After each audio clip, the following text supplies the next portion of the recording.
Good afternoon, welcome to my YouTube channel. My name is David Okun. We have been talking about the cost of living for now 10 months. I have explained the reason for the cost of living to be there. It's a crisis, including the fact that government policy on public sector, closing public sector and public service down, has created poverty across the globe, including in Europe, America, in the rest of the continent and countries. And that is precisely why there is a cost of living crisis on the one hand. On the other, there is violence in society because of cultural failure, failing to value humanity as a priority. I've repeated this point over and again, and I'll continue to do so. I'm now looking at South Africa, and as a country today, we will be looking at mining in South Africa. Mining is a form of wealth. South Africa is one of the richest countries in the world, about the richest in Africa, in which case, apart from failure of capitalism, which has been turned into an instrument of violence and also excluding the many from wealth and concentrating wealth to the arm of the few, has created factors of poverty, including the incidence of a crisis known as the cost of living crisis across the globe. Kenya, and South Africa is no exception, and wealth in South Africa is evidence of failure of policy. Globalization has harmonized policies and practices of promoting capitalism across the globe. And I will be talking about this. I've been talking about this consistently. Subscribe to my channel and leave a notification bell. Click the notification bell to receive new videos. Let me know what you're thinking, and share with family and friends. Thank you so much. And subscribe to the channel if you haven't subscribed already, and do what we need to do to help. And we are making progress.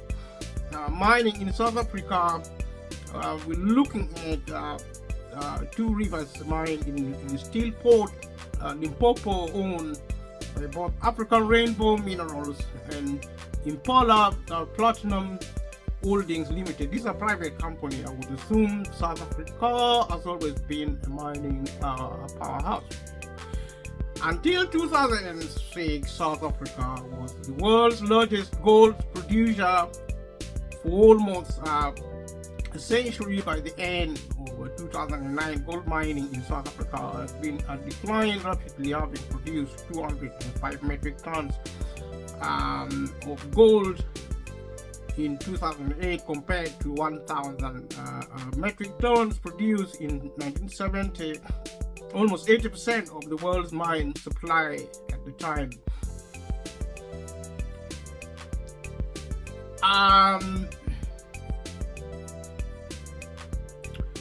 Despite this, the country still has 6,000 tons of gold reserves and is still number 5 in gold production and remains a cornucopia of mineral riches. It is the world's largest producer of chrome, manganese, platinum, vanadium, and vermiculite. It is the second largest producer of lime, ilmenite, palladium, rutile, and zirconium. It is the world's largest, third largest coal exporter. It is a huge producer of iron ore. In 2012, it overtook India to become the world's third biggest iron ore supplier to China, the world's largest consumer of iron. The world is a rich place, so there should not be the cost of living crisis, which I say the cost of living crisis is a symptom of societal failure, capitalism gone wrong, extremism where the citizens concentrate wealth in the hands of the few, taking it away from the hands of the many. If you're a multimillionaire and a multi-billionaire, you don't suffer from the cost of living crisis. It's simple like that. So it is actually a form of violence, the cost of living crisis, as well as other crises in society, including wars, national security, environmental security, food, energy security. All these emergencies are actually because humanity have failed culturally. Watch this video with the rest of the video for it to make sense to you or to people you talk to discuss what topic I'm trying to pursue. This section is an excerpt from a tourism in South Africa. Tourists taking in the view of Cape Town and Table Mountain from Robben Island, South Africa. It's a tourist destination with the tourist industry accounting for 2.34% of GDP in 2019, followed by a sharp drop in 2020 to 0.81% of GDP due to lack of travel caused by COVID-19 pandemic. The official marketing agency for the country, South Africa, South African tourism is responsible for marketing South Africa to the world. According to the World Travel and Tourism Council, the tourism industry directly contributed ZAR 102 billion to South African GDP in 2012 and supports 10.3% of jobs in the country. The official national marketing agency of the South African government with the goal of promoting tourism in South Africa, both locally and globally, is known as the South African tourism. South Africa offers both domestic and international tourists a wide variety of options, among others the picturesque natural landscape and game reserve, diverse cultural heritage, and highly regarded wines. You will comment below if you know about wine in South Africa. If you have been to South Africa before, it's a great tourist destination. The same applies to Africa generally. Potentially, Africa should be one of the richest continents in the world, if not the richest continent in the world. South Africa offers both domestic and international and wines and all that. Some of the most popular destinations include several national parks, such as the expansive Kruger National Park in the north of the country, the coastlines and beaches of the KwaZulu-Natal and Western Cape provinces, and the major cities like Cape Town, Johannesburg, and Durban. According to statistics, South Africa's latest tourism and migration survey, almost 3,500 million travelers passed through the country's ports of entry in August 2017. The top 5 overseas countries with the largest number of tourists visiting South Africa were the US, UK, Germany, the Netherlands, and France. Most of the tourists arriving in South Africa from elsewhere in Africa came from SADC countries. Zimbabwe tops the list at 31%, followed by Lesotho. Zimbabwe is Eswatini and Botswana. In addition, Nigeria was the country of origin for nearly 30% of tourists arriving in South Africa. We are looking at infrastructure. Now we are linking this review of material to the cost of living crisis, which I am still talking about. But when I talk about the cost of living, I have many other things in my mind, looking at capitalism as a fundamental force in our modern society in terms of development. I'm also looking at our cultural economy, which is, I believe, is if we learn to value humanity and prioritize them, it's going to be our roadmap to peace, the fundamental key to world peace. Without peace, there will be no rest for the wicked. If we do the wrong thing, we destroy lives, we kill people, we make wars, always fighting humanity. We build weapons of destruction. We weaponize wealth. We weaponize even the economy to kill and destroy people. This is a cultural failure. This is what I have been talking about. This is why I'm using the cost of living as a topic to illustrate what is really a fundamental issue. But I also have hope that we can learn and change and bring peace by respecting people, by prioritizing people as our value measurement, value listing to value humanity as a number one priority. And this is the basis of what I refer to as the cultural economy. Let us look at individuals like Nelson Mandela. The bridge named after him in Johannesburg, Nelson Mandela Bridge in Johannesburg, South Africa. We talk about infrastructure and other factors. South Africa has a total road network of 750,000 kilometers, the largest of any African countries and the 10th largest in the world. According to the SANRAL, the road network is valued at more than rand 2.1 trillion. SANRAL manages national roads and has a network of 22,197 kilometers of paved roads.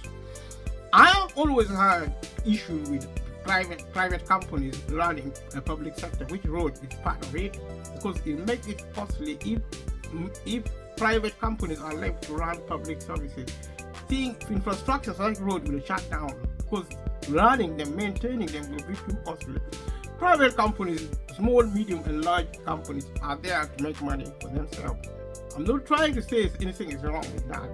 What I'm saying is that their purposes are inconsistent with providing welfare and support for the many, and by nature, capitalism only provides for a few in terms of wealth access and management, such that it is of necessity that the public sector is actually expanded and strengthened so that wealth can be redistributed to support, to get people out of poverty, to actually solve the problem of crisis such as cost of living and other crises. I'll discuss this, watch this video with the rest of the other videos, and continue supporting this material. South Africa has a total road network. I've already mentioned that provinces are responsible for 222,951 kilometers, while according to the DOT, Department of Transport and Support, the municipal network is estimated at 275,661 kilometers of the proclaimed network. The rest are unproclaimed gravel roads, mainly serving rural communities, and are therefore not owned or maintained by any road authority. The country has more than 12 million motor vehicles with an average density of 16 motor vehicles per kilometer. The provincial road network is about 222,951 kilometers in length, consisting of 876,000 kilometers of unpaved and 52,114 kilometers of paved roads. There are roads in Africa where some of them are paved, others are not. Let's look at railway transport in South Africa. GO train, higher speed commuter rail. Rail transport in South Africa is an important element of the country's transport infrastructure. All major cities are connected by rail. Transnet Freight Rail mainly operates freight services, while FRASA operates commuter services. State-owned utility Transnet Freight Rail is the largest freight rail transport operator on the South African continent. The company maintains a rail network of approximately 31,000 kilometers, but only 20,900 kilometers of these are in use.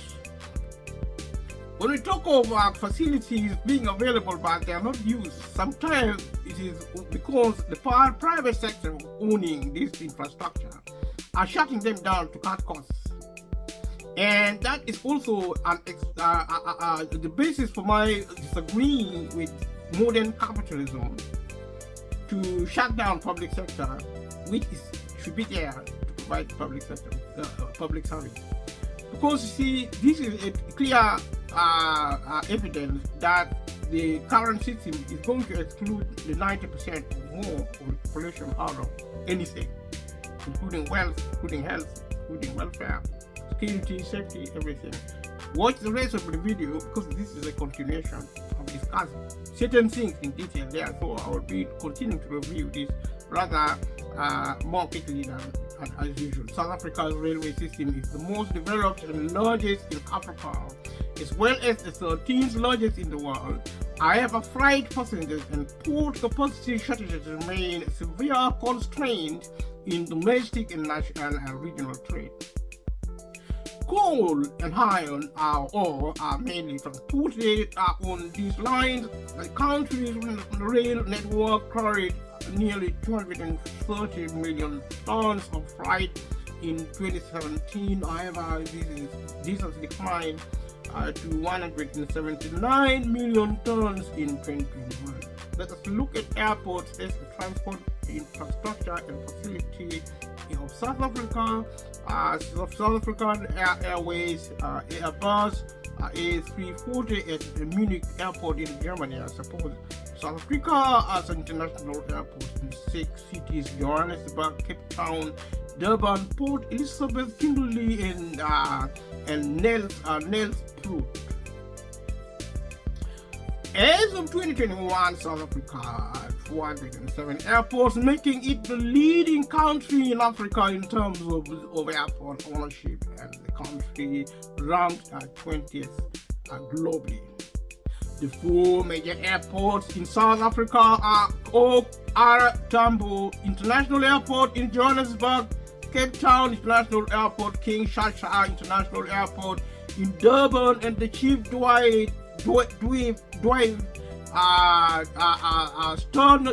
International Airport in Port Elizabeth.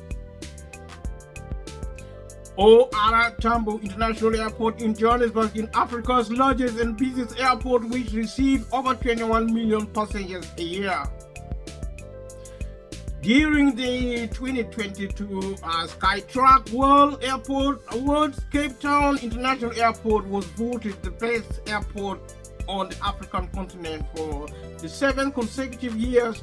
Durban's King Shaka International Airport was voted the 2nd best in Africa, and Johannesburg's OR Tambo International Airport came 3rd place. Impressive statistics. Energy in South Africa, Eskom and list of power stations in South Africa. The Coburg power station, the only nuclear power plant on the entire African continent.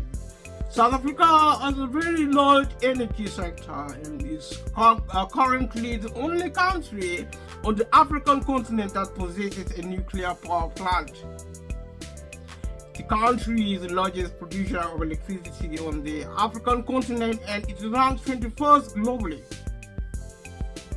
South Africa is the 7th largest coal producer in the world and produces in excess of 248 million tons of coal and consumes almost 3/4 of that domestically. Around 77% of South Africa's energy needs are directly derived from coal, and 92% of coal consumed on the continent, on the African continent, is mined in South Africa. South Africa is also the world's 14th largest emitter of greenhouse gases. These are actually good reviewing for South Africa as a country, one of the most important countries in Africa. And because of capitalism, they are concentrating also wealth in the hands of the few. and taking this wealth away from the hand of the many. And this is a story in Africa and across the globe under capitalism.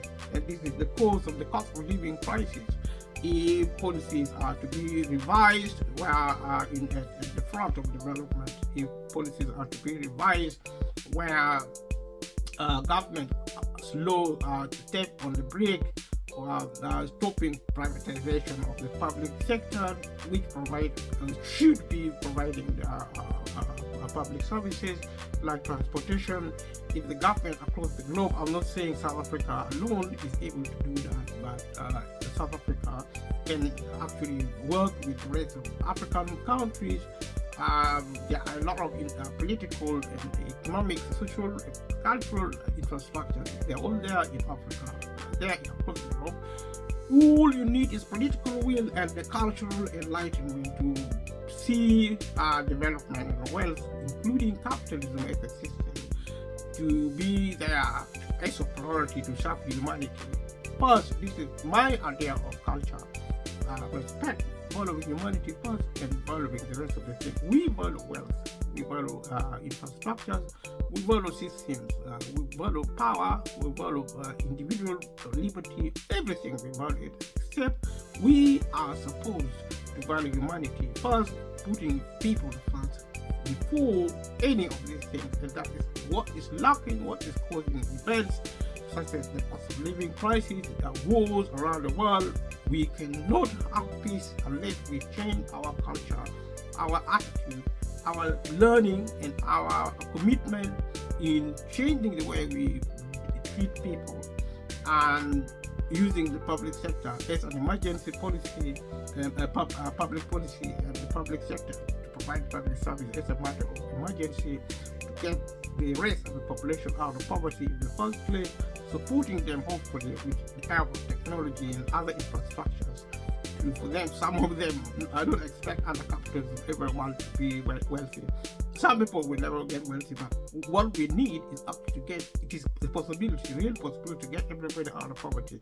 When technology matures in maybe 100, 500 years or 1,000 years time, then it will be producing good at no extra cost. That will be the end of the economic age. We are going to enter information and knowledge age with technology running the world, producing good. It sounds like utopia, and it is, and we are able to do that as humanity. I have said this in the other videos, I'm repeating it here. If you are watching this far, leave a comment below, subscribe to this channel, share with family and friends. The country's primary, this is South Africa, we're going back to South Africa. The country's primary electricity generator is Eskom. The utility is the largest producer of electricity in Africa and is among the top 10 utilities in the world in terms of generation capacity and among the top 9 in terms of sales. It is the largest of South Africa's state-owned enterprises. Eskom generates approximately 95% of electricity in South Africa and operates a number of notable power stations, including the Coburg nuclear power station in Cape Town and the only nuclear power plant in Africa. Kendal power station, the largest dry cool power station in the world, and as well as Duva power station, which became the first power station in the world to be retrofitted with pulse jet fabric filter plants. In 2001, Eskom was named the best electricity utility in the entire world. Impressive review of South Africa, South African energy crisis. As we see, the Kusile power station was built as a response to the energy crisis. When fully operational, it will be the fourth largest coal-fired power station in the world. Due to these solutions can be provided by, like I said, it should not be provided by the private companies, because private companies are there to make profit. If people don't have money for whatever reason to access these products, it will be closed down. That's what I've been saying in the other videos. Thank you for being with me. It's time due to severe mismanagement and corruption at Keshcom. The company is run at $392 billion, $22 billion in debt, and is unable to meet the demands of the South African power grid. I've also mentioned in the other videos the credit system of the economy to be shut down. The globe doesn't need the credit system at all. There is enough wealth, and this is actually a mindless approach to economy. It is actually an act of theft. The wealth which is actually credited should be used to build development, and where necessary, the government should take over to run infrastructures which are actually needed to run the country. The credit system globally should shut down. It's a form of robbery. It's the fundamental. We saw what happened in America with the credit crunch. We see what now happened in around the world. This is a form of recklessness. It's a form of insanity. It's actually psychopathic. The credit system should shut down, and we don't need even the idea that it is dead. There are companies which cannot really perform. This is actually state terrorism, which is legalized. Credit system is a form of terrorism, which is legalized by the state. It should stop. The world as wealth. Why should you create a system of credit if you are not a wizard? If you are not an idiot? And that is the problem. Due to this, ECOM implemented load shedding. Load shedding is actually is an evil thing. It is, you invest a lot on infrastructure. What is load shedding? Shutting down the economy. That is nonsense. It's a form of violence, ignorance. It's a form of terrorism by the state. Load shedding should never is a phenomenon across Africa, and it is now going to America. America is now featuring something called government shutdown. This is totally stupid, and some people are so mad. We have psychopaths actually running our country, and they are basically, this is terrorism. They are terrorists. Ministers, prime ministers, governments are actually quoting terrorists who are running our capitalism, and they are totally mad. They are totally insane. They want to kill people. They want to destroy the life, and we cannot allow that to happen. Load shedding is a complete nonsensical, because the load shedding is because they have stolen the money, and stealing money is another problem, which the government should never allow, because we elect government to run the country, not to steal money or wealth from people, and they don't even do anything about it. They are actually co-conspirators in this criminality, and this has to be really brought to light. If you think this needs to be addressed, because if we don't address it, we're going to destroy everything, and we get destroyed in the process as fools.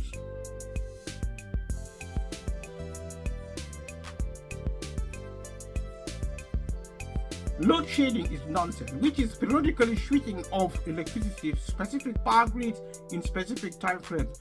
Saving what? If you load shed, means you are excluding poor people, the majority of population, from anything. And this doesn't make sense. It's just like people we put in power to run our economies and governments are total wizards. I cannot explain it in another way. People who went to the best school, who are so clever, are acting like total idiots. This is wizardry.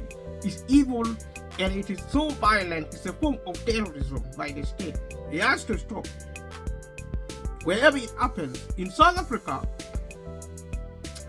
load shedding is done to prevent a failure of the entire system when the demand for electricity strains the capacity of Eskom power generating system. Why? Because they're saving money. Why? Because of privatization. Why? Because the government is insane. Global governments are actually wizards. They are terrorists. Privatization is a form of terrorism, or especially privatizing public service. It's a form of terrorism, and we as common people and people in power who are still respectful should gather together and stop this form of state terrorism. Now, it has to stop now. And that's the whole point. In South Africa, load shedding, as I've said, we have infrastructure, there's a lot of wealth. You need to be invested in the system. There is technology. Public sector running public service should be one of the best systems ever. And this is a sabotage. It's a conspiracy right there. And it must stop, or else we are going to really suffer. And we are already suffering because of madness, form of insanity. People who are actually psychopaths, terrorizing people of the world, to murder, to destroy, and to keep stealing the wealth of the world. They have so much power and they are above the law. This must stop immediately, beginning from this video. So EACOP's latest energy availability factor, EAF, data reveals that mismanagement, corruption, poor maintenance, and sabotage cause power station breakdowns. That is what I said. And the government allowed them to do that. There's a conspiracy right there. In 2023, the South African military was deployed to protect Eskom power stations from sabotage and theft. Who are the saboteurs? The people in power, the people who actually... You're telling me the security system of South Africa has failed? No. Incompetence, negligence, and actually barbarism, which is actually terrorizing the people of not only South Africa, but Africa and the globe. Because this is happening, the cost of living is a form of terrorism by the state. And we should have to call it out and really get everybody who is prepared to restore sanity in our society to speak out to stop this thing forthwith. Beginning from listening, if you listen to this video, take it to your member of parliament. And if they cannot run the world, let them step aside. The right people should be put in place. We don't want terrorists to run our world.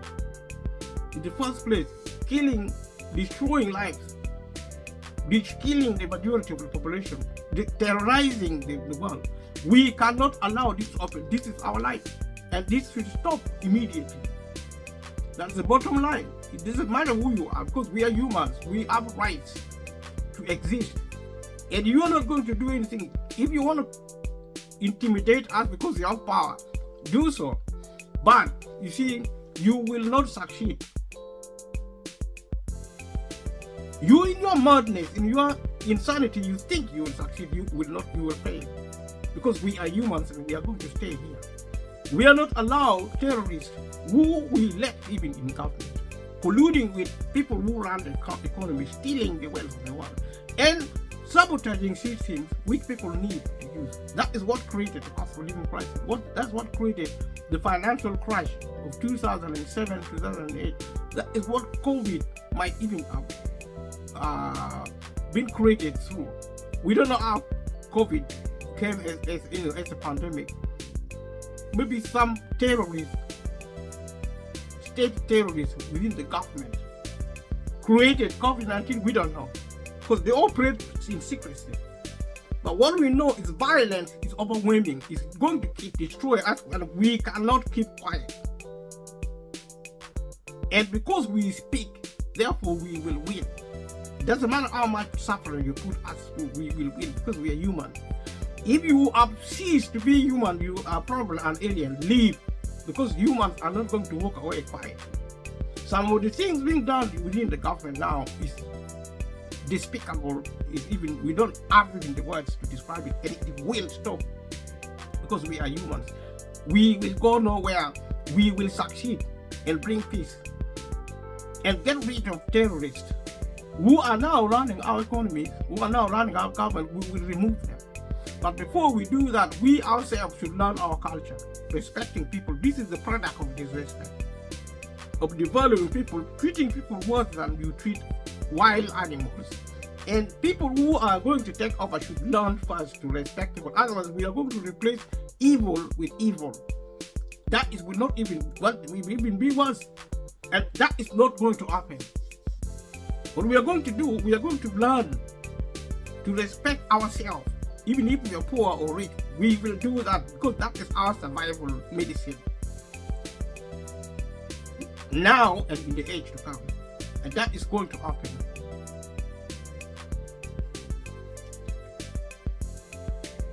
So what do we say about South Africa's situation?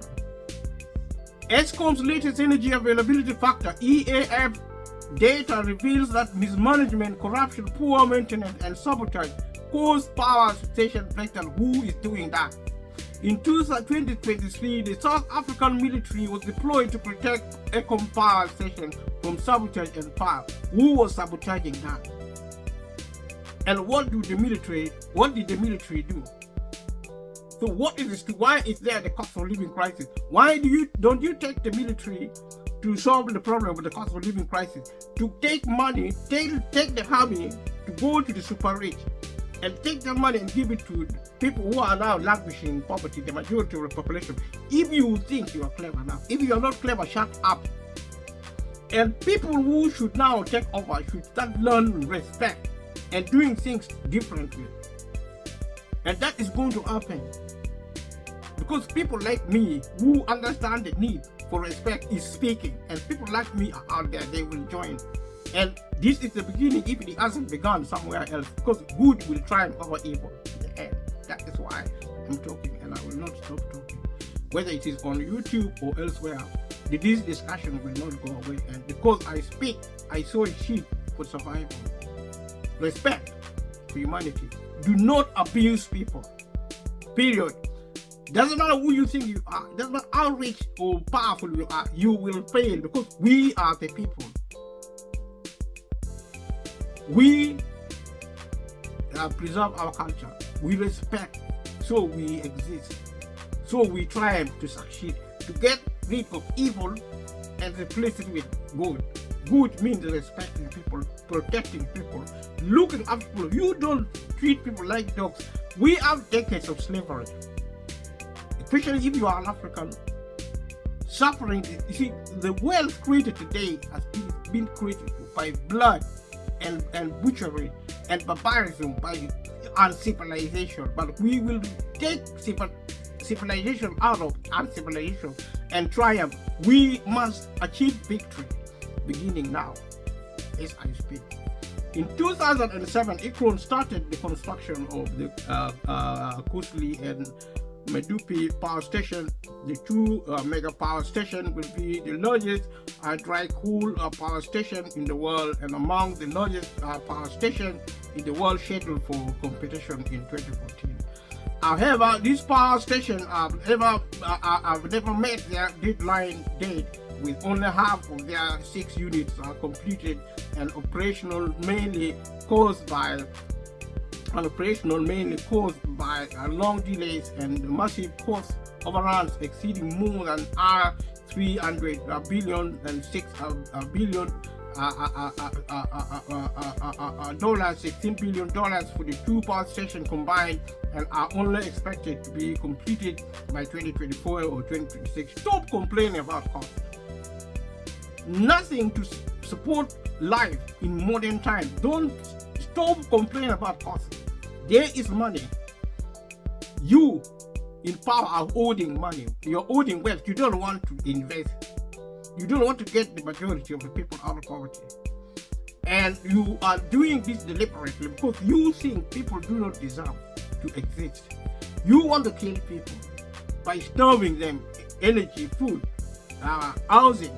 That is what you are trying to do. And you will not succeed. Stop now while there's still time. Otherwise, you will regret.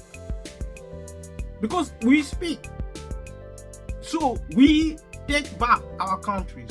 We take back our world. We have never failed as humans. And do not think we will fail. You may make us suffer. We suffered for so long in slavery, violence, colonialism.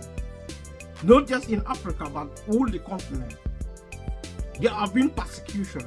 The few who are actually so evil are promoting evil, weaponizing every aspect of society. You will fail because we humans must actually have the last say.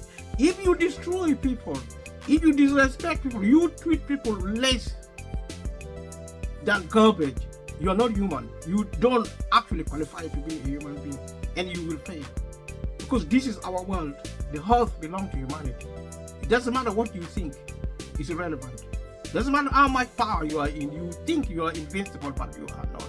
Because we, the people, speak, and what we say will actually prevail. And that's why I've chosen to speak on this platform. If I cannot speak here, I will speak somewhere else. And because I speak, therefore we will succeed. Our success means your failure. So you either leave and be replaced with people who respect humanity. And this is my argument, my proposition, my demand. People who respect humanity, who have learned our culture to respect humanity, to value humanity as a priority, will solve these problems, will get out terrorists from power, and bring civil people to bring civilization and peace. And that is will happen. It will never fail. It may not look like that now, but as I speak, don't think we are going anywhere. Whether we are alive, whether we are dead, our spirit is there. We will succeed. We will win. So brace yourself for this long ride. Science and technology in South Africa. We're looking at this material to review it. The science and technology in South Africa. Look at a certain individuals such as Mark Shuttleworth in space. Several important scientific and technological developments have originated in South Africa. South Africa was ranked 59th in the Global Innovation Index in 2023, up from 63 in 2019. That's a good report in South Africa. The first human-to-human heart transplant was performed by a cardiac surgeon, Christian Barnett, at Root Shuru surgeon Christian Barnett at Root Shuru Hospital in December 1967, many years ago. Max Taylor developed a vaccine against yellow fever. Alan McLeod McCormack pioneered X-ray computed tomography, CT scan, and Harold Clark developed crystallographic electron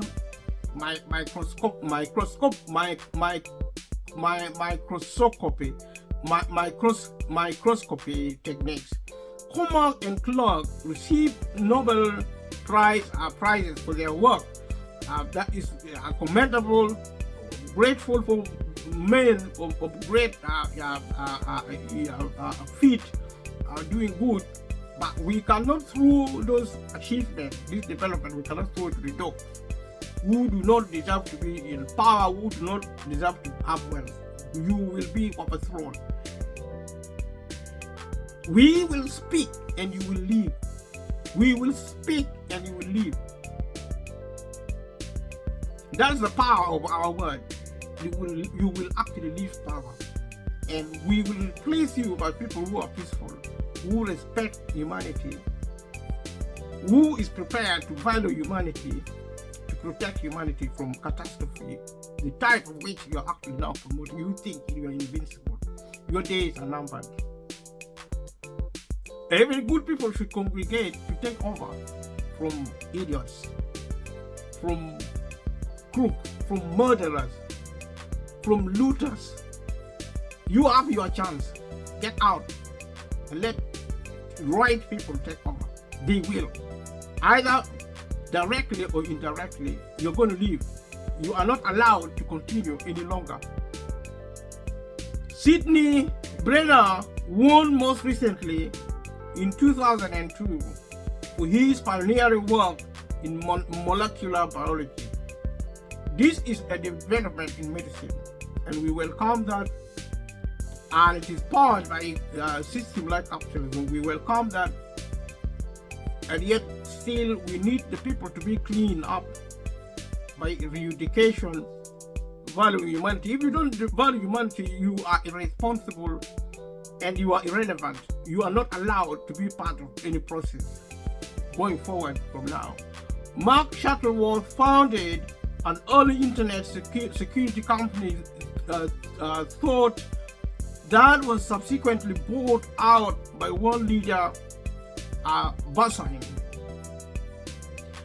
It is the express objective of the government to transition the economy to be more reliant on high technology based on the realization that South Africa cannot compete with Far Eastern companies in manufacturing, nor can the Republic rely on its mineral wealth in perpetuity.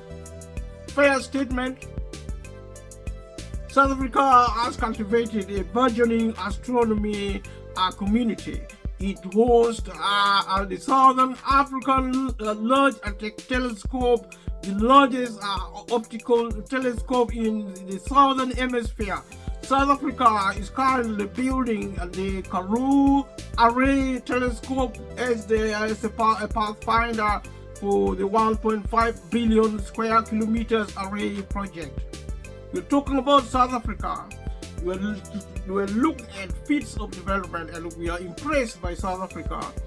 What we now need is to clean the country and the continent, to bring what people are right for, to do the right jobs, people who are peaceful, who value humanity, who respect people, and use wealth as tools for peace, as opposed to weaponizing wealth to destroy, to kill, to steal, and make a fool of themselves, while the rest of the world are actually their lives are at stake.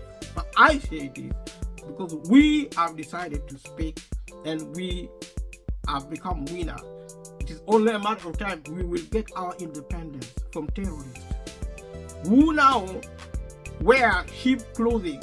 They are wolves and thieves, they are looters and murderers, who are manipulating capitalism to exclude the rest of the population from wealth.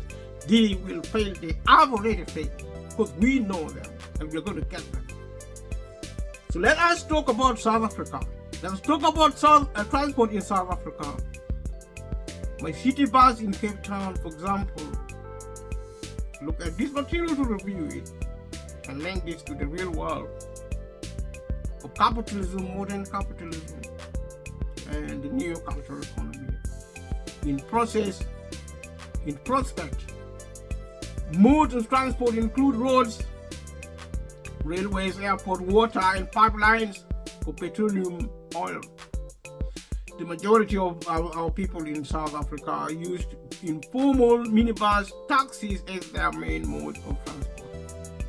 Bus rapid transport has been implemented in some cities in an attempt to provide more formalized and safer public transport services.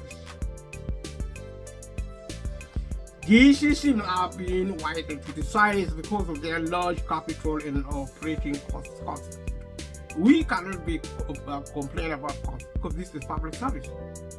We invest in public service and we maximize, the quality of service and put more money into it. This is not business. Public sector is not a business. So shut up about the cost of providing public service. Every money, every resources is supposed to support public sector, provided by the public sector. Should not be sold to private companies who talk to us about cost when they are providing public service. This is wrong and it will stop, it must stop. The sooner the better. If you are a private business running public sector, you should have known that the cost consideration does not apply when you are providing public service. This is not your business. This is public business and should be provided by the government. The cost should be ignored. Technology should be invested in it to improve cost. Efficiency means investing in technology. It doesn't mean failing. It doesn't mean making money. You don't make profit on providing public service is not a big private business. That is wrong. You make money, you invest it back. You put the money into your pocket. That is a form of theft. There's a form of terrorism. So capitalism shutting down the public sector is a form of terrorism. Violence is killing people. It's creating factors such as the cost of living crisis, keeping people in poverty. Because if you begin to lecture us on load shedding and cost in providing public sector, which means you are saying the rest of the population should not access service, then where are they supposed to go? You sit there running public sector, you're a private business, you want to make money. Even if you are super rich, I'm not against you making money. Go and make money somewhere else. But for people who cannot afford public sector, you cannot come and tell us about costs. If there's cost, put more money there to plug in the gap so that you produce public service. And this public service should be affordable or actually access free of charge in a modern world full of wealth, full of technology, full of knowledge. It is wrong. It is wrong for government, which is actually evil, to allow this even to happen. And they are sitting there and allowing crooks to destroy the world. This will stop no matter what. And that's the bottom line. Job done.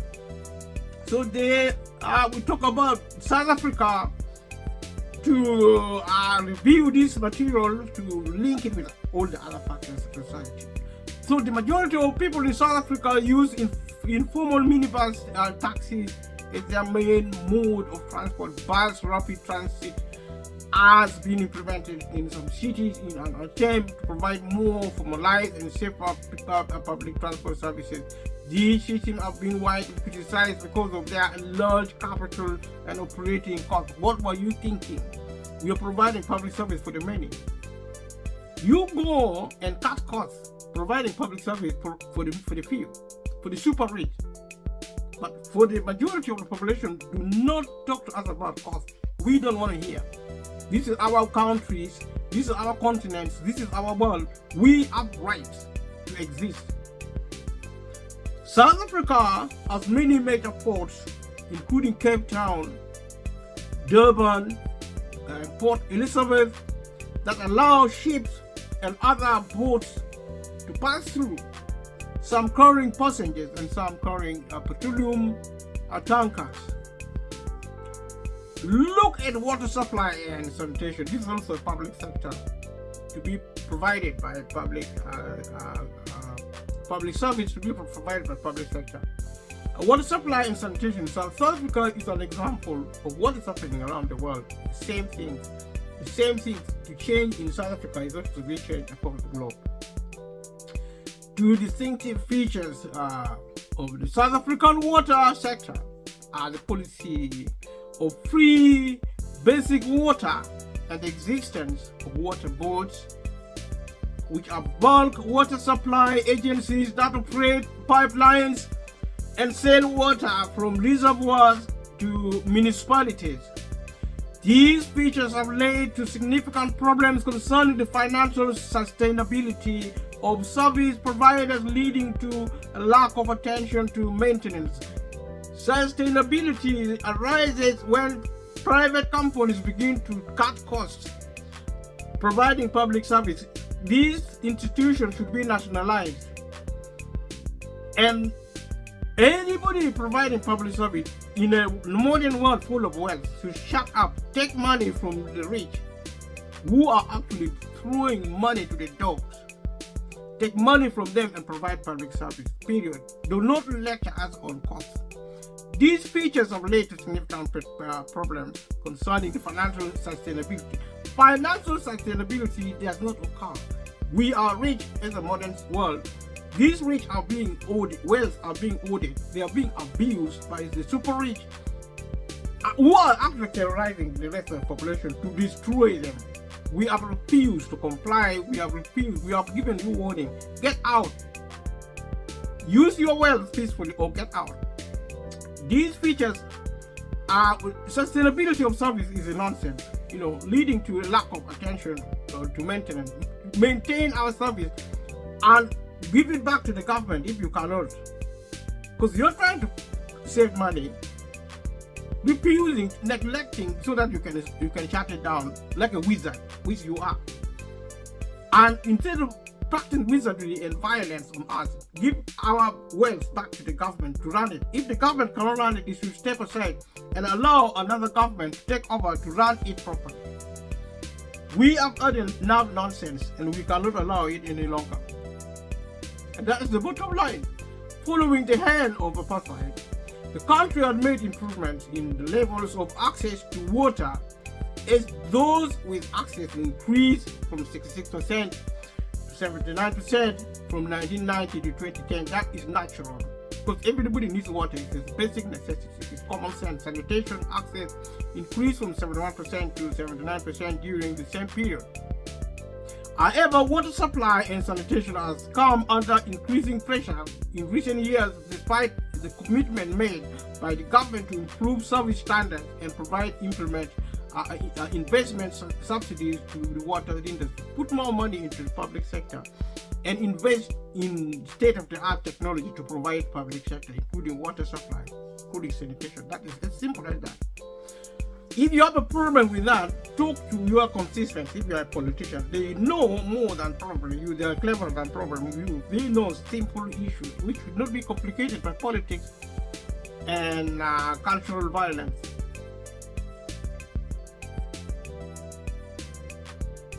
The eastern parts of South Africa suffer from periodic droughts linked to the El Nino weather phenomenon.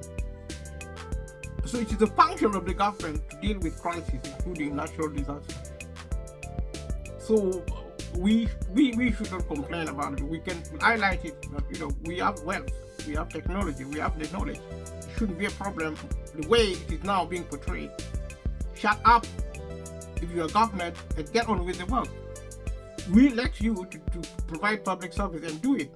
Whether rain or shine, you have the wealth, you have the technology, you have been in power for so long. There is a lot of wealth. Take it from the rich and invest it into infrastructure for the rest of the population of the world. Do not abuse people to murder them because you are a wizard and you are actually clueless. This cannot be allowed to go on any longer. In early 2018, Cape Town, which has different weather patterns to the rest of the country, faced a water crisis as the city's water supply was predicted to run dry because the end of June. It had to be solved. Water-saving measures were in effect that required each citizen to use less than 50 liters, 13 US gallons per day. Water saving is a nonsense. Get water from the sea and salinize it. Desalinize. Purify water from the ocean. Dig deep under the earth and drill fossil water from there in South Africa and across the globe.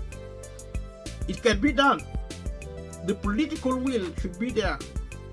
Do not talk about us to save water. There is enough wealth. The rich are not saving water. You lecture people you abuse because you think poor people, who are actually the majority of the population, are not valuable. That's why I talk about culture. People in power should learn their culture. That because people are not millionaires or billionaires, they are not humans. So they should be excluded from world resources. And this is when people talk to us about saving water, accusing us of wasting water. Except rich people are not actually restricted. They can do whatever they like with natural resources. As if they are born to rule, they are born to live the way they want. And you complain to us because you don't respect us. You think we don't deserve to access water. Even if we are using water wisely, you accuse us falsely because you are thieves. Simple as that. You are not truthful, you are dishonest. We don't waste water. The population do not waste water. You just want to accuse us and abuse us. Shut up and supply water to us. You see? Or get away, get out, let other people do the work. If you cannot do the work, get out. As simple as that.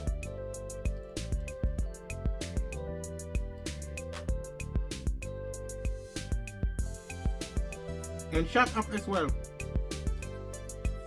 So, look at this material. South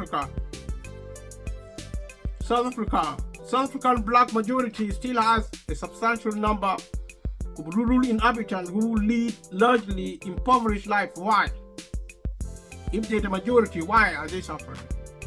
If you are from South Africa, leave a comment below. Why are black people, who are the majority of the population by a large margin, actually South Africa is a black country, why are they poor?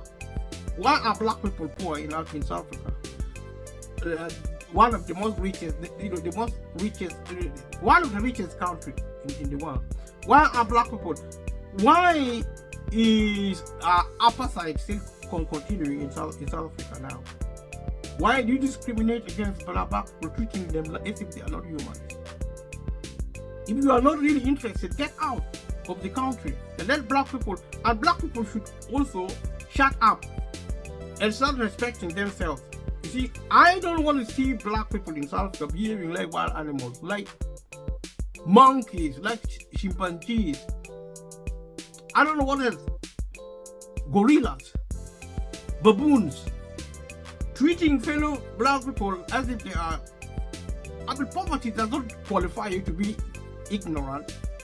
You have to respect yourself if you're black, South Africa, black or white. It doesn't matter. It doesn't matter if you are poor, you should behave like an idiot. Learn respect. Respect yourself if you're black, if you're poor, wherever you are. If you're poor, especially if you suffer poverty, majority of have respect for yourself. Respect other people. Live peacefully.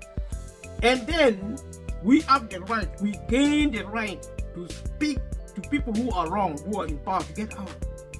But we are not qualified to tell anybody to get out when we are the same in terms of our behavior. We do not, poor people do not respect themselves. They should change. Go and learn respect. It doesn't mean that if you're poor, you're innocent. No, you're not. We, the rich, we the poor of the world, we are troublesome.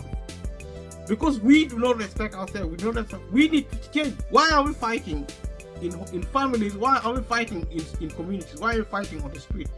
Because you're poor, so you have the right to misbehave. You're fighting. You abuse your family. You practice domestic violence because you're poor. I mean, did you get a certificate of being an idiot? That includes me. Because I'm not qualified to say anything unless I learn respect. Now I don't speak as somebody who is self-righteous. I speak like somebody who have chosen to speak to seeing the problem. I am also part of it. I am to behave properly. I have to teach myself to behave like a normal human being. I don't get right because I am talking about rich people, about poverty, about capitalism. I am included. So we need to work together and learn respect, to value people. You see, whether you're poor, whether you're rich, we are all in this together. There is no peace for the wicked. If we practice wickedness, whether we are rich or poor, whether you're black or white, we are wrong. And it is the product of human wrong that there is violence, that we, the poor and the rich, have turned into terrorists. And our enemies are actually humans, and we are humans. So we are actually destroying our own lives. And do not think that if I'm talking about those in power, I'm not talking about people who are out of power, who are living in poverty. We can actually pursue avenues of getting out of poverty. Even if we are out of poverty, even if we are rich, we are still going to destroy each other if we don't have respect. And that is the bottom line. So let us look at this material.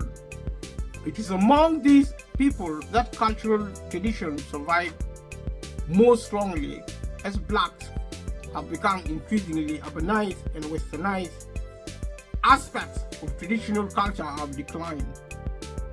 Black or white, African culture or whichever culture, we need to respect each other, respect yourself, respect other people. That is the only, is humanitarian, it's global, it's universal. Whether you're black or white, green, blue, white, it doesn't matter, rich or poor. We need to have respect and bring peace. If we can work together, better. If not, then one or two people doing the right thing should come as a community and spread the word. The information we need is that let us start respecting ourselves and stop the wars. Stop the weaponizing of wealth. Stop using capitalism as an excuse to destroy humanity. If you destroy humanity, you are a human being. You are destroying yourself. Even if you are an alien living in the world, and you look like a human being, you speak like a human being, you have taken over power, don't think you will escape. Because you are on earth, you are in our territory, you have to respect humans if you are an alien. And if you are humans, more so than outer species, outer species, you have to have respect. I've said this already, again I will continue to say, because it's fundamental. Members of the middle class who are predominantly white, but whose ranks include growing numbers of blacks are becoming rich, so colored and Indian people, and lifestyle similar in many other respects to that of people found in Western Europe, North America, and Australia. That's why I said this wealth. Wealth does not solve the fundamental problem of cultural failure. We have done with there's a lot of wealth. Wealth is not a problem. So somebody failing to provide water or any other facility, complain about costs. Shut up. There is money, there's wealth, look for it. Before you do that, you have to really change the way, your attitude, and work with the authorities. I'm not really targeting any individual, because see, we cannot do it alone. These things need to be really integrated. Everybody should be educated to start living peacefully, because these problems are created by human violence, and that's the bottom line. Human violence is created by disrespect.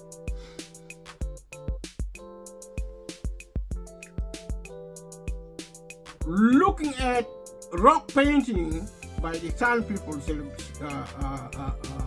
Cederberg, whether you're a San or whatever, we are humans the same. We have to respect one another, bring peace, and stop the violence, stop the wars. South African art includes the oldest art objects in the world, which were discovered in South Africa. The South African cave and dated from roughly 75,000 years ago. The scattered tribes of the Khoisan peoples moving into South Africa from around 10,000 BC had their own fluent art style seen today in a multitude of cave paintings. They were today in a multitude of cave paintings. They were today, they were preceded by the Bantu Nguni peoples with their vocabularies of art forms, with their own vocabularies of art forms. Forms of art evolved in the mines and townships. Dynamic art using everything from plastic strips to bicycles to spokes. Improvisation in artistry. The Dutch influenced folk art of the Afrikaners, trekboers, and the urban white axis, earnestly following changing European traditions from the 1850s onwards, also contributed to this electric mix, which continues to evolve this day. Let us look at popular culture. Further information music of South Africa. The South African media sector is large, and South Africa is one of Africa's major media centers. While the many broadcasters and publications reflect the diversity of the population as a whole, the most commonly used language is English. However, all 10 other official languages are represented to some extent or another. Looking at the Zulu performing a traditional dance, there is a great diversity in South African music.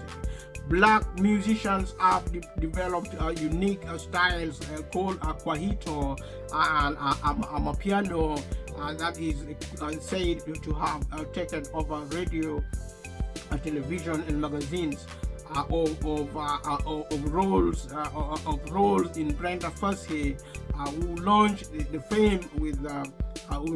fame with our song Weekend Special, which was sung in English.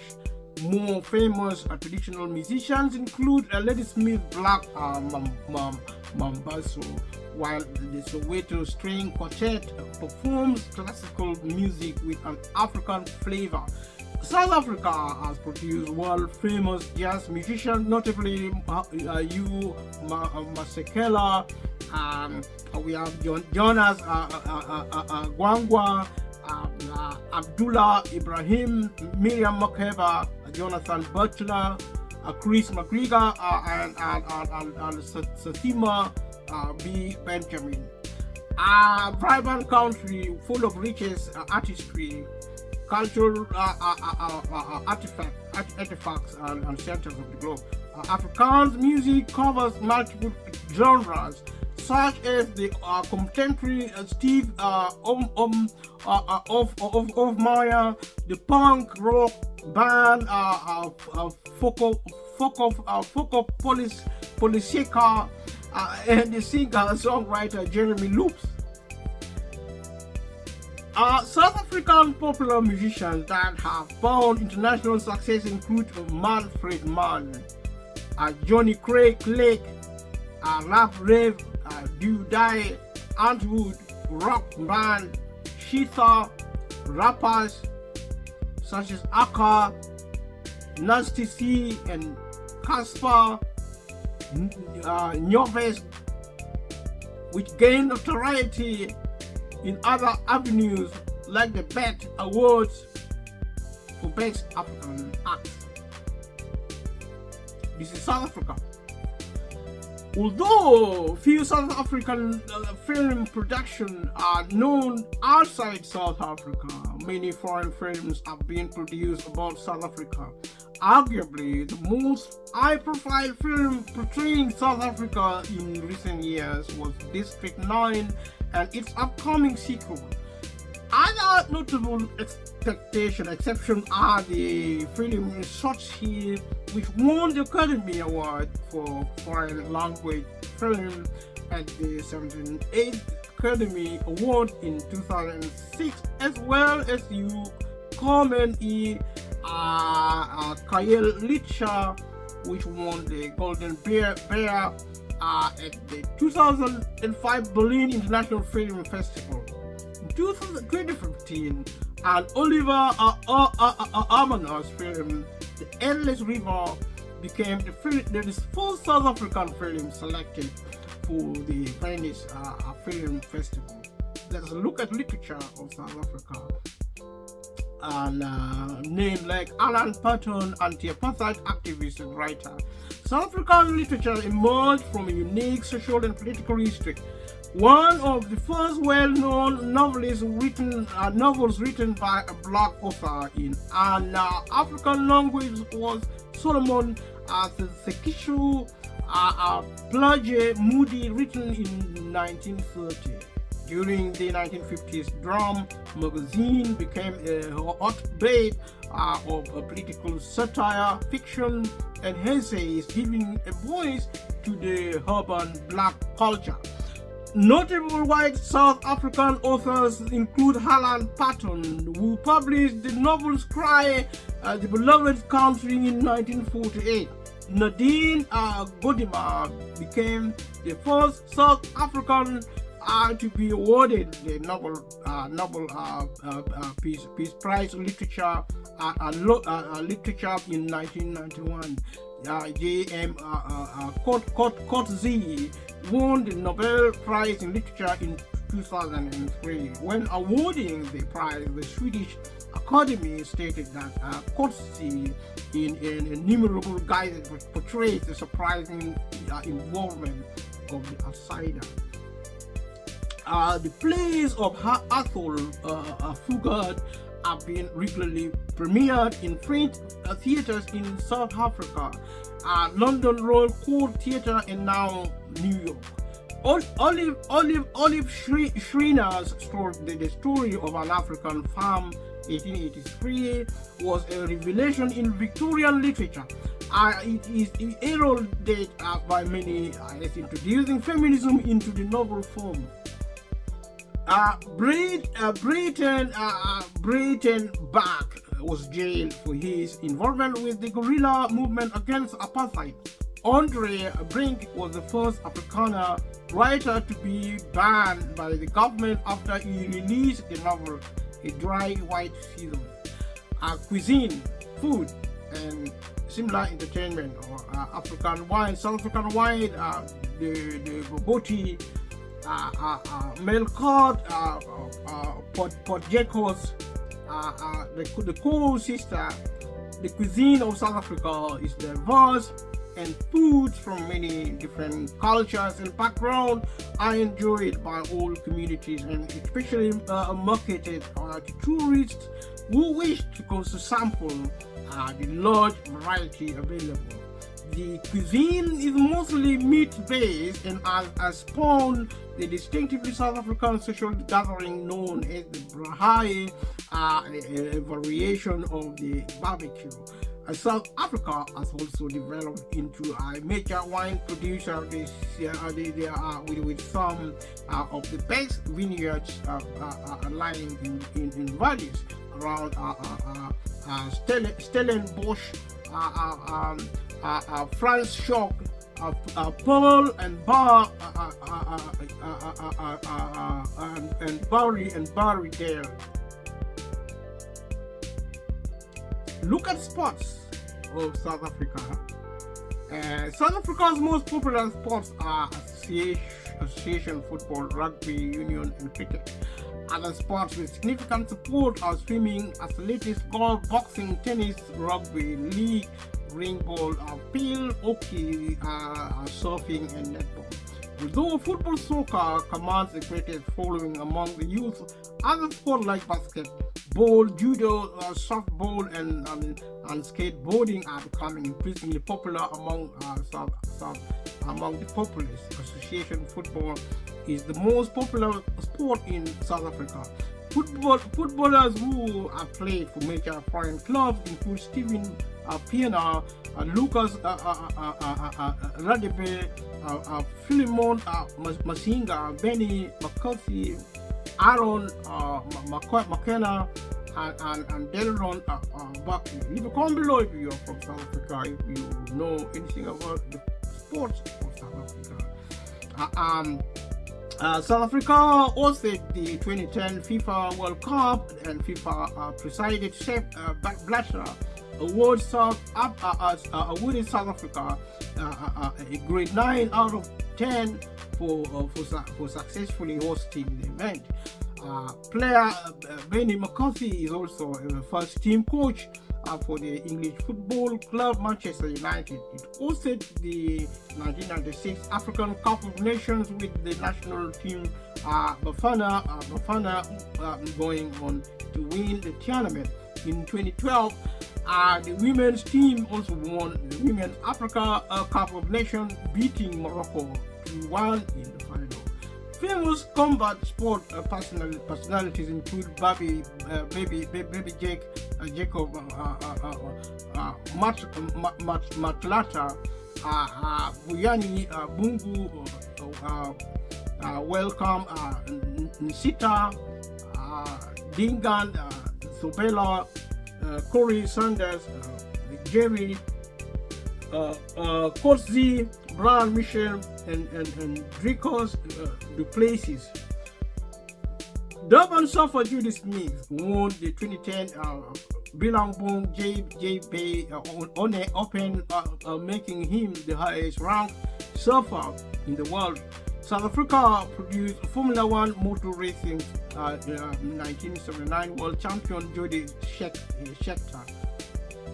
Famous active cricket players include Kagiso Rabada, David Miller, Keshav Maharaj, Heinrich Noche, Reza Hendricks, and Fabdu Plessis.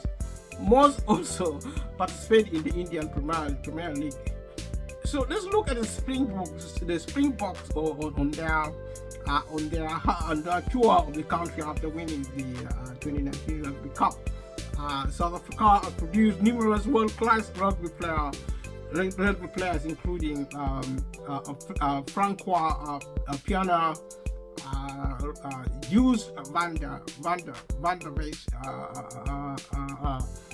Thuisen, Danny Craven, Osdu Rand, Frick Dupreez, Nas Botha, Brian Abana, Eben Exebet, Cheslin Colbert, and Sia Kolisi.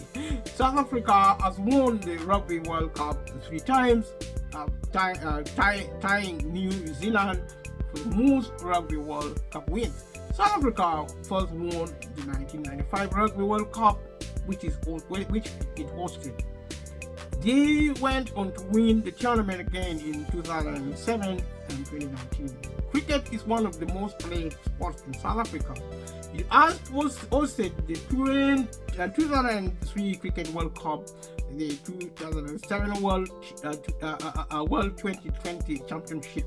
South Africa's national cricket team, the Proteas, have also won the inaugural edition of the 1998 ICC knockout trophy by defeating West Indies in the final. The 2023 ICC Women's T20 World Cup was hosted in South Africa, and the women's team came in second place.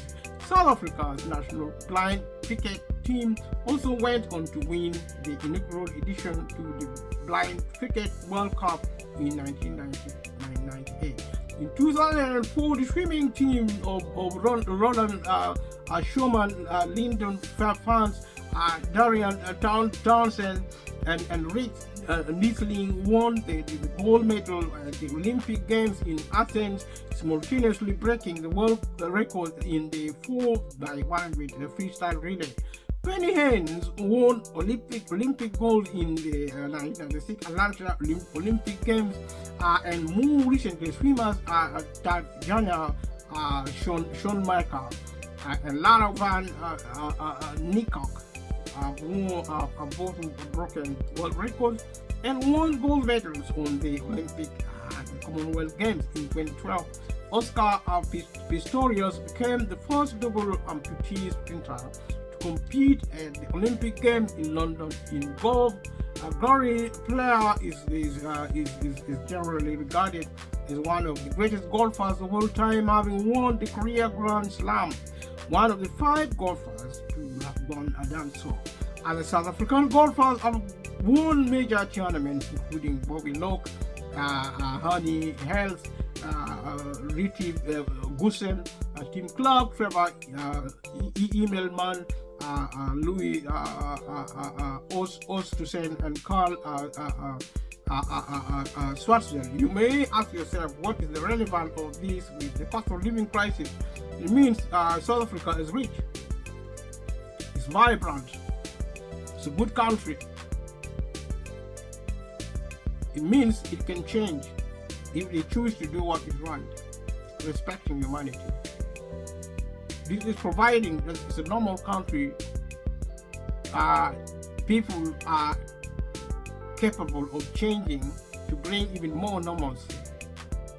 It's chosen a crisis to illustrate a deeper problem, the cost of living crisis, to illustrate all the problems, because there is no one thing causing the cost of living. Many different factors. The most fundamental one is our attitude to humanity. We need to change to start respecting people and treat them as humans, especially the majority, also the minority, including the rich and the poor, because we are humans. Wealth is a good thing. If you're wealthy, fine. But if you have wealth, use it to help people who are disadvantaged. Do not use it to abuse yourself, to abuse other people, which is what is happening with the cost of living crisis, which is evidence of cultural failure, disrespect, not valuing humanity, violence, terrorism, and a form of insanity. It must stop, and it will stop, because we are people. We have the last say. Thank you for watching this video, and I'll leave a comment below. Subscribe if you haven't subscribed, and speak to your friends. Do what you like, enjoy your life, work hard, share what you have with family and friends. Be a good person. I say this because we learn by day. We choose what we want to become. That is a sign of hope. We can choose to be monsters and violent and murderers and thieves and terrorists. But we can choose peace, which I propose for us to choose, because we are able to do that, and we have the right to live well and change and lead and become better citizens to bring peace using systems like capitalism, technology, engineering, whether it is food, whether it is energy, we use to provide peaceful living, housing, healthcare. We use it as of necessity. The government should take responsibility. Good people should be in government. People who value humans, value humanity. Politicians who have respect should be in power. Disrespectful politicians should be exposed and removed from power. Thank you. And not taking on people in power, I'm actually making a comment so that people should change, because we are all in this together. We create all these problems and we are able to solve it. That's why I even take time to talk about it, because I know we can do it. I know we can change the way we think, valuing our lives, valuing the lives of people we live with. We start small and expand, bring peace, be an agent of peace other than of violence, of treachery, and of terrorism. Thank you. I'll see you in the next video. Bye-bye.